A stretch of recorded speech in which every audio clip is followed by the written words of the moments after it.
from Fire Within Coaching. This is another episode of What Lights Your Fire. So today we have Damion Parsons. Hey, Damon, how are you? Good. How are you, Dee? I'm doing well. So I'm really psyched because when I found out what you did for a living, I was just like, oh my gosh, this is fabulous. So you want to tell everybody what it is that you do for a living? Yeah, absolutely. And thanks for having me on. I appreciate the time. So Yeah. I'm Damien. I'm also known as the Closet Coach because I created the first concierge service that meets you at the intersection of style, technology, and sustainability. For example, we help maintain a sustainable closet unique to your body type through the use of our patented size calculator and virtual styling sessions from our certified coaches. What I'm up to today is helping people gain confidence by coaching their closets into shape and just overall building confidence. Yeah. Well, and you see so much clothing and just dressing as a whole. I mean, that's your personality. That's, sort of how you express yourself. So do you, if you have people that maybe don't know what that personality is or how um to dress themselves pretty much. So what would that process look like for a new client? Well, it depends. Everyone varies, and this is one of the hurdles that's within fashion. There's this cookie cutter approach that's known as vanity sizing, where everyone thinks they're a medium, small, or a large, and Right. there's a lot of variance in between those sizes and standards. So Yeah. what we've tried to do, and this is something, by the way, I've learned growing up into a small household. I was born and raised in Jamaica. My grandmother, she was a seamstress. My mom still sews. And just the memory of that allowed me to see the nuances of wearing clothes that fit, or even hand me down that were tailored to fit me. And that's always been the approach behind Size Wise Closet Coach is to get people to be more aware of themselves and a part of the process that we do is open all our virtual consultations with a technical review. And what that means is we give people the opportunity to identify their body shape and type. So if you are let's say, pear shape, rectangle shape, we'll let you know what that shape is, how to dress for it, and what cuts or clothing will flatter you most. That's pretty awesome. So what happens if you're someone like me that I have, I could go for a little more weightlifting. So like I have sometimes, something it feels good, in the stomach area and everything, but then like in the arms it might feel a little tight, and sometimes that doesn't do great things for my confidence. So so the future of the brand is and I mentioned earlier the patented size calculator. A big part of the future of the brand is to connect you directly to tailors and seamstresses Yeah. around the world. The idea is to educate people around their ever-changing sizes. We change every year, we change every month, we change over a Thanksgiving meal. Right. So if we start giving people the right tools and services to help them understand this, the proposal is having everything that you purchase based on your unique body type. So you Right. can imagine a world where Dee has her profile up to date from head to toe. You Mhm. can now order products Right. confidently, knowing that it will fit around your arm, around your neck, around Yeah. your, because you're keeping that information current and you're sharing it with the people that are providers of the clothing that you like or the brands that Right. you love. Yeah, that's great because I know a lot of um brands that I love don't necessarily love me. They're not set specifically for my shape. So having something like this, I feel like it takes the for me anyways, it seems like it takes the emotion out of it because it really does cause emotion when I'm in my closet and I'm going through everything and I'm like, I gained 5 pounds over Christmas. This is going to be tight. This isn't going to make me feel good. So just from a self-confidence point of view, I think that's amazing. I mean, listen, it is amazing, and I think it's a cathartic transformation when people realize that once you have this basic information, you can make better decisions. Yeah. There's been a report that shows that we wear 20% of our closet 80% of the time. And that's in alignment with the return rate that happened last year. We spent over $800 billion on returns. So, what that says to me as a closet coach and looking at these numbers and speaking to people is there's an identity crisis. We don't know who we are and we don't know how to represent ourselves. And fast fashion added to that by giving us the ability to access quick, cheap fashion, clothing, Yeah. 2 days or less. And we're not happy with the results because we're trying to look like the people we see on TV or in the magazines. And we're not embracing who we are and feeling confident about that. Wow. Like that statement, I mean, it can't be a mic drop, but I feel like it should be a mic drop because that's so true. Yeah, it's a big deal. And I mean, we've had clients that had emotional breakdowns on some of our sessions because it is a psychological thing. Yeah. It's less about clothes and more about the individual. Yeah. And a big part of our positioning recently is to identify that, is to try to help people understand who they are and what that personal brand is and how you want to show up for the world. Yeah. It's so funny to me. And I think we've discussed this before. You said that your grandmother was a seamstress and your mom still sews now. My mother is still, hopefully she'll be retiring soon so she can relax, but she still owns a seamstress business. So I remember us talking about, growing up and having clothes made and stuff like that. So how does your history and your past with your grandmother and this brand, how do you put a personal touch on it with all of that stuff? Sorry, long question.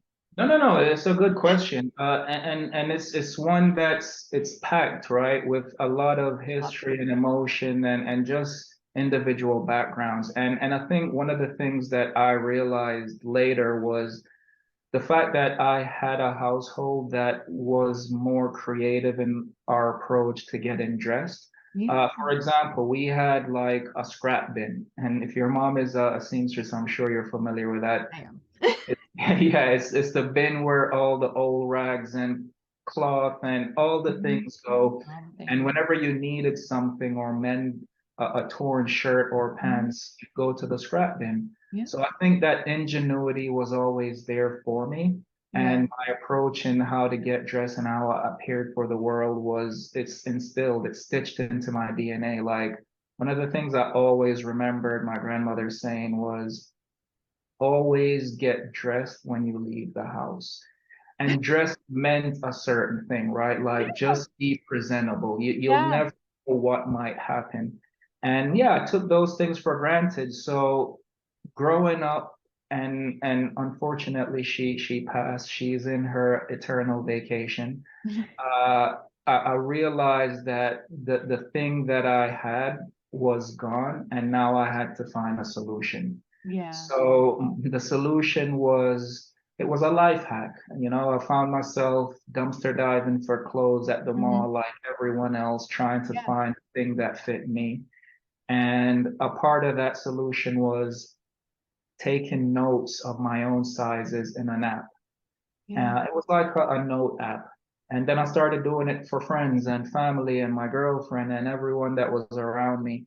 And I realized that that wasn't sustainable. It was just something I did. I didn't right, share it with anyone.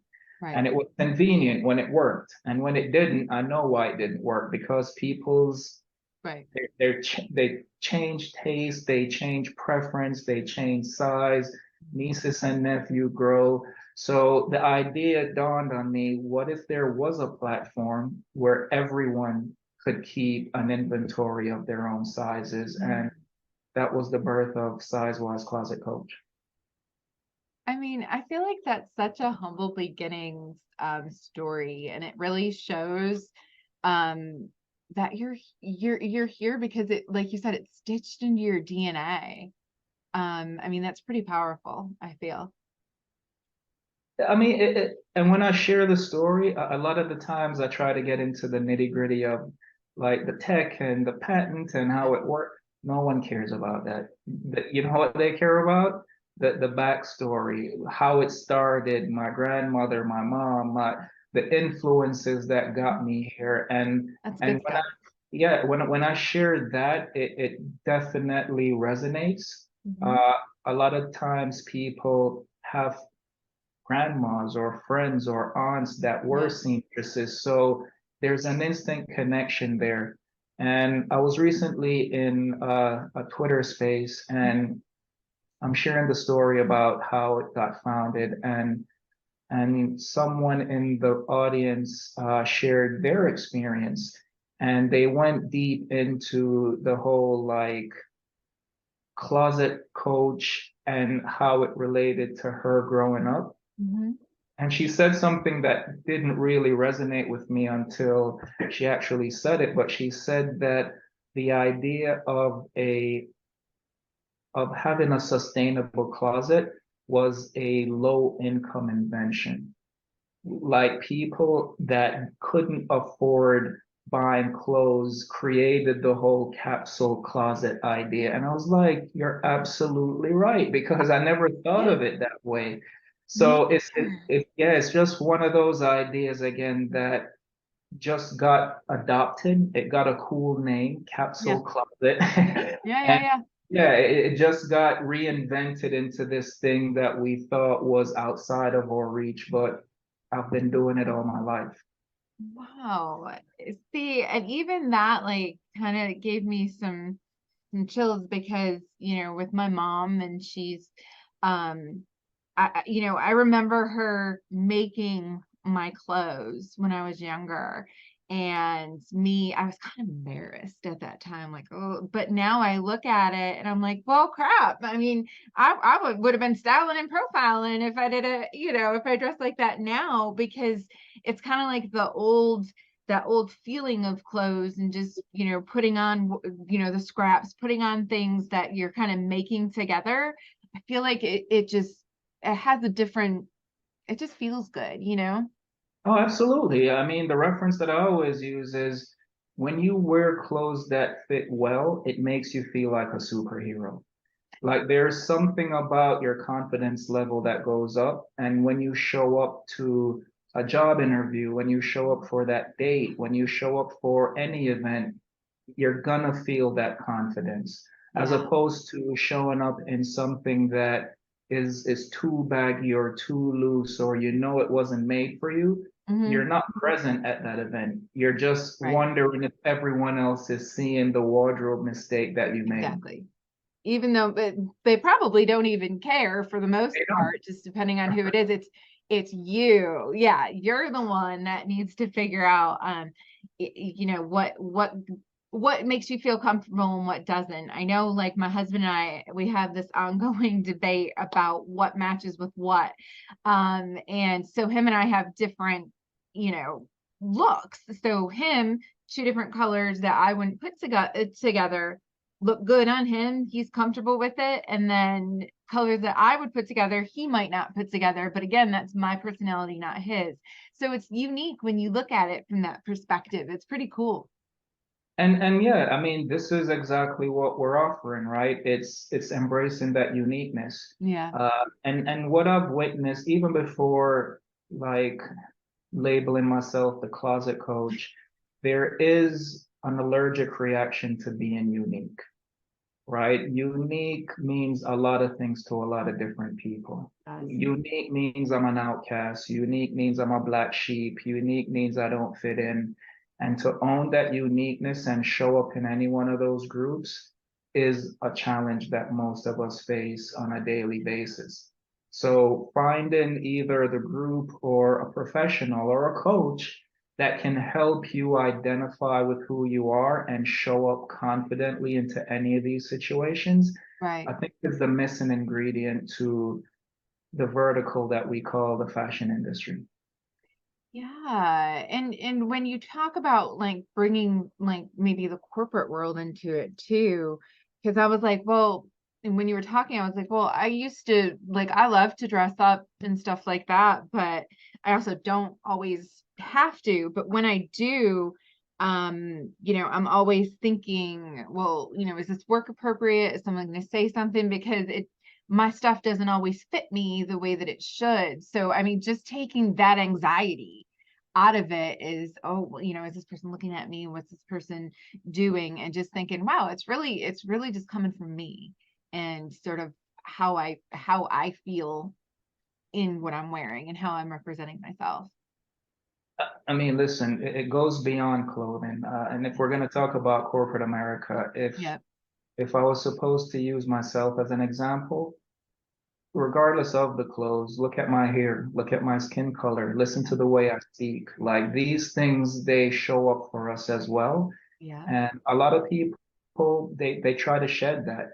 You know, we change our hair, we change our skin color. That's a thing now, and I didn't realize that they have pills for that now. And Wait, whoa. Hold up. Seriously. They oh have yeah, pills for there's that. skin lightening pills and there's skin lightening creams and there's all these things that people are doing to try and fit in.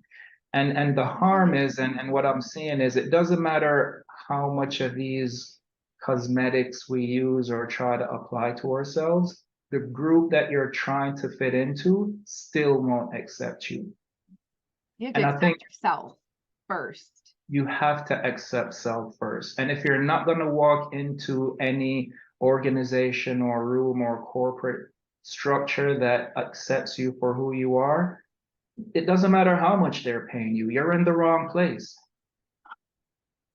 Yes, yes, I feel that. And I think that's why the coaching part is so important for you and your clients as well, because like you said, not most of the time it has nothing to do with the clothes. It might be that you're in the wrong job. And regardless of what you do, you might never fit in, but you won't know that until you do that self work. Absolutely. Because here's the thing that we don't often see because it's so intangible Mhm. is it's not only corporate. You know, I'm not here to pick on corporate. Corporate has its benefits and its deltas, Yep. and there's other factions of our existence that do a disjustice to us. Right. So if you're in a family structure, if you're in a corporate structure, if you're in a social structure, like I've seen people divide themselves Mhm. to fit into these multiple situations. And what I mean by that is they won't be able to show up as their corporate version at home, and they won't be able to show up as their social self at an event because it's all different person. Even their wardrobe changes, the Yeah. way they speak and approach things. And I think the harm in that is you have so many versions of who you are Which one's real? you're not even sure who you are. And I think that the whole coaching thing, at least the way I'm seeing it right now, it's more of a psychological play, right? Like, It is. Yeah. how can we get people to accept that they are changing? How Mhm. can we get people to embrace that today is the day that I need to show up and not yesterday or not whatever Not date is set tomorrow, on the today. calendar, right? Yeah. Today, like, where are you today? And there's this thing that I've been playing around with. It's a notion of the phantom self, right? Where, especially with women, because our target is women between Mhm. like 25 and 45 with low self-esteem, Mhm. is this idea that we will fit into those old pair of jeans or we will fit into the Never thing know. that we bought for. And it's just like the state of being now is Yeah. being ignored. It's being neglected. It's Yeah. depressed. It's angry. It's upset. And there is a solution for that. And that's what we try to help with. I mean, I'm like smiling ear to ear right now. I mean, I think that's amazing. As someone who has struggled with self-confidence and with my wardrobe, like this is something that you wouldn't think that you would need, but if you are someone that wants to feel better and you've tried everything else, look at your wardrobe. I mean, that there might be something to it that can help you get to that deeper issue. And so it's kind of a double-edged sword. Yeah, The realization of it is one. The second part of it is owning that realization. that's hard. Hmm. There is something as closet shame, and I'm just realizing that now. Yes, Like the narrative around the closet has been a place where all our dark secrets are kept. This is where the boogeyman lives. This is where we come out to the public to air bad news that no one wants to hear, right? yeah, And I think because the closet is a space where it's kind of the most tangible thing we have to our personal brand. right. Fact that we're ignoring it, like clothing is an armor. Clothing is a disguise. Yeah, Clothing is a scaffold. It right, helps us to represent the thing that we want to show. And if we're not cognizant that this space that we call our closet does reflect that, it's a living organism. You right. know, it has to be pruned, it has to be treated, it has to be all the things we do with our bonsai or our plants, like our closet needs that love and TLC as well.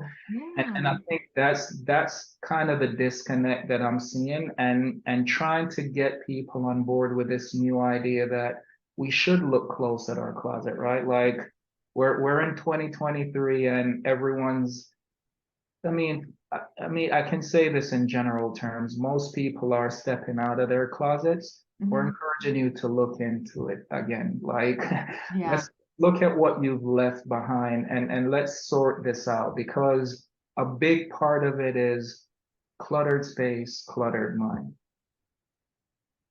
You just post something on that. I feel like I just read that just a little bit ago. And I don't know if it was, yeah, it was the same thing. Did you post about that? I did recently, yeah. I'm doing Okay, a whole article on it. I'm reading your post. That's awesome. You tell us a little bit about it. About the post? Yeah, Oh yeah, sure. So yeah, again, there is so many angles to this conversation that we've recently pivoted the conversation less about the technology, which is the startup of the space.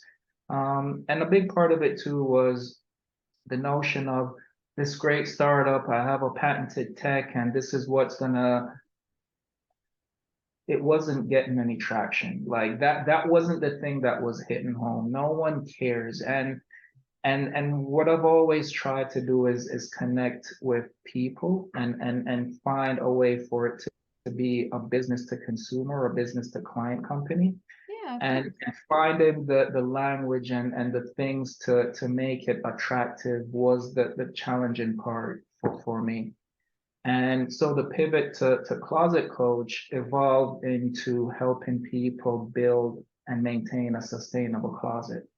So the quote that I just shared with you about cluttered space, cluttered mind, it is about that, right? Like what does sustainability means in your closet and how can you take action? So a lot of the content now is around just providing tips, Yeah, like it doesn't have to be with the virtual coach. Like this is what we're practicing yeah, now on all our social networks is providing tips on how to fold your clothes, on yeah, how to declutter, on how to upcycle, how to make better decisions about the t-shirt that you're wearing. And if you save one t-shirt 9 months longer, you're saving tons and gallons of waters from going.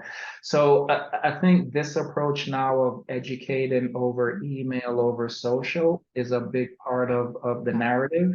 And if we can, and by the way, it is working. And a part of being a closet coach now is having people come up to me telling me that they clean their closet. Yeah, that's amazing. Like, how does that make you feel? It makes me feel, I mean, that's what I asked them. How does it make you feel? And everybody feels lighter, they feel Yeah. better, they feel, and that's it, right? And I think if the inspiration can start in your closet, I've done Mhm. my job. Yeah, absolutely. So I don't really go anywhere. I work from home. So, mine was my attic. So I went through my attic and it's the same thing. Like I was just looking through it. What am I holding on to that maybe doesn't fit me anymore? And I kind of decluttered, and that decluttering really did, like, it really helped my soul. And also someone with ADHD, like if I look in my closet and it's messy, or I look in my house and it's messy, it does give me that cluttering, sort of phobia of everything's coming at me. So I think that that's a really good point that you made. Thank you. Perfect.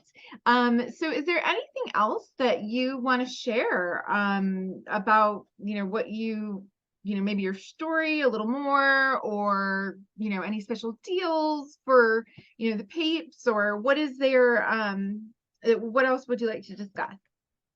I mean, yeah, as far as deals go, I'm more than happy to offer your listeners a 25% discount with a fire coach code. So I'll provide that after our talk.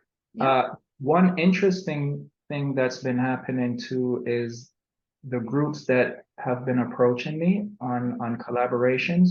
Hmm. And it's not something I've thought of doing this soon in the development of the brand, but it's been working with kids. And two organizations on separate occasions reached out, and one of them they help underserved kids, kids in foster homes that Oh, have yeah. moved more than 20, 50 times, Wow, yeah. and they're getting to the age now where they have to reintegrate into society, be professional adults, Yeah. and they help them write resumes, they help them learn etiquette, and they're inviting the closet coach to come and help the kids learn how to get dressed. And a big part of that is kind of teaching them what their inseam is, how to measure their neck for a dress shirt, Right. things like that, right? And I've been remiss to say that this is something I probably should have started sooner because, I mean, my background is that, right? I learned it from my grandmother, and I think if the education starts sooner, Yeah. that $800 billion in return can reduce Right. if we have a younger generation making better decisions. That's a fantastic initiative. And what organization are you doing it with? I'm doing it with JAFCO. JAFCO is it's a local organization here in Florida. Huh? They take in homeless kids, foster kids. It's all free for them. If a kid is being abused, it's kind of a refuge. And Yeah. the other one is a annual, I think it's called Freedom Kids. I'll get the name right. They're new to me as well. Mhm. And it's in a couple of weeks, and I'm preparing to offer these kids some online version of free consultation where they can just tap in, ask questions about their own style, their own Yeah. professionalism.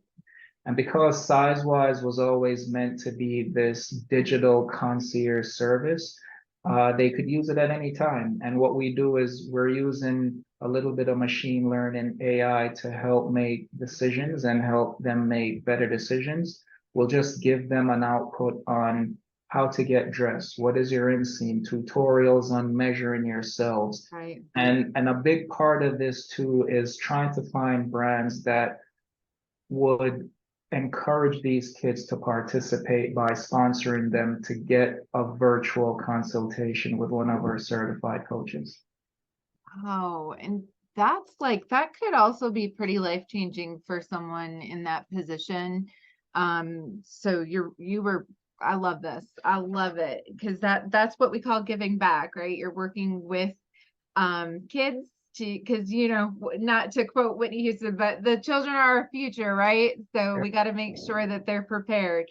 So thank you for that. I really appreciate it. And I do wish you luck in that initiative. And if any of my viewers can help, then please give us that information as well. Absolutely. Yeah, I'll give you all the notes Yeah. afterwards. I'll give you the name of the organizations and who's participating. And yeah, if anyone wants to participate, if they know any businesses or companies or even charities that have cohorts of kids going through a system, and because of this, I've actually been reaching out to college recruiters. Actually had a client, and her issue was, and again, unique to me because I'm not in her situation. She graduated in the middle of COVID. And because of the situation that we're all in, there was no opportunity for that transition from college to the workplace. So she's doing all her calls on Zoom and Google Hangouts, and Yeah. they just didn't. And when I say they, her and her friends, that she shared that they have conversations about this all the time. They were excited about making that transition into the workplace so they can express kind of that professional style, Yeah. and they haven't been able to do that. They're still in joggers and sweats and sneakers, Yeah. and there is no reference, there is no help in that. So they were looking at the closet coach as a solution to help them Yeah. make those decisions, even on a Zoom call, because to be honest, a lot of people say that now because of the state that we're in, like, I don't go anywhere, I'm on, but even dressing at home for yourself helps. I Yeah. encourage everyone, when you get up, if you work from home, get dressed. Yeah. Don't work in your pajamas, brush your teeth, comb your hair, do all the things that you would do, and it makes a hell of a difference. I think I'm gonna try that. Like, so today I'm dressed because I was gonna be on camera, but days that I'm not on camera, I don't exactly look presentable. But you're right. Like, it would help even if I'm not necessarily going anywhere, just to at least, get fully dressed, and for sure brush your teeth.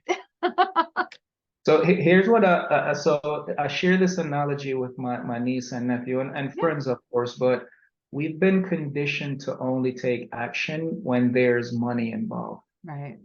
And it's a broken system because here's how it works against us. When you're working for yourself, especially in the beginning, there Mhm. is no money involved. Right. And because there is no incentive, we'd rather sit on the sofa and binge watch our favorite show. Right. And it's weird because I see it all the time, and it's one of those things that's unfortunate, right? Like Mhm. we devalue ourselves Mhm. quickly for someone else that's willing to pay us. And we're good at the job. We know we can do it, Right. but we don't take that initiative. Like, we're not going to put the full 40 hours in for ourselves that we Right. would do for someone that puts us in a cubicle Right. and is allowing us to pay dental and insurance.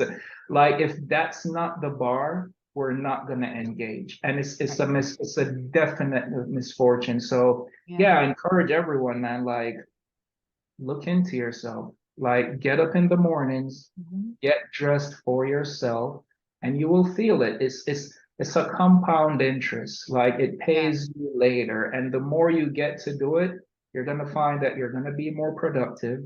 You're gonna feel like there's more energy in the room because you're put together, you're feeling great, and Mhm. that comes across in everything that you do. It comes across in the Yeah. work that you produce. It comes across in how you feel and how you think. It cascades. Yeah. Yes. Cascades. That's a good word. It's a very good word. It really does. And I think I'm gonna just sort of let you just drop the mic real quick because it's pretty awesome what you just said. Thank you. So, if anybody wants to get a hold of Damon, so you can certainly put a comment on this post, and we'll also share his information, as well. So thank you, Damon, for everything that you do for these kids. And if anybody wants to help with that, I'm sure he'd be fine helping with local colleges as well. Absolutely. And to find out more, just visit sizewiseclosetcoach.com. You'll find all the information there. We have some free style quiz that you can enroll with. There's tutorials, there's a bunch of blogs that will help you figure it out on your own. And that's the initiative. It's to Yeah, be kind of a Wikipedia for your closet. I love it. Well, thank you so much. And this has been super enjoyable. And hopefully I'll talk to you soon. Absolutely.